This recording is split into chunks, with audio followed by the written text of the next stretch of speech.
Today, we're diving into a feature that many of you might be curious about: reset all settings on your iPhone or iPad. What happens when you do it? Which settings change and what data is affected? Let's break it down. First, let's clarify what reset all settings mean.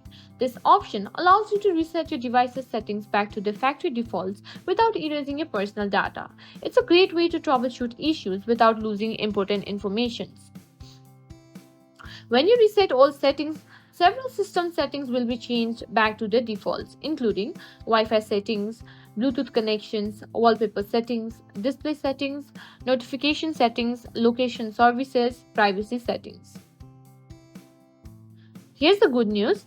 Resetting all settings does not remove your personal data, which means all your media remains intact, that is, photos and videos, text and iMessages will not be deleted, all your apps and the data stay the same, just the settings revert.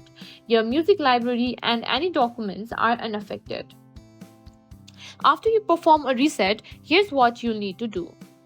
You'll need to enter your Wi-Fi passwords again, adjust your display preferences, notifications, and privacy settings as needed, pair your Bluetooth accessories again. After you perform a reset, here's what you'll need to do. You'll need to enter your Wi-Fi passwords again, adjust your display preferences, notification, and privacy settings as needed, pair your Bluetooth accessories again. So, when should you consider using reset all settings? If your device is acting strangely, experiencing glitches, or if you just want to start fresh with settings, this is a great option. It's safe and keep your data secure. And that's a wrap on what happens when you reset all settings on your iPhone or iPad. If this video helped you out, don't forget to give it a thumbs up and subscribe for more tech tips and tricks.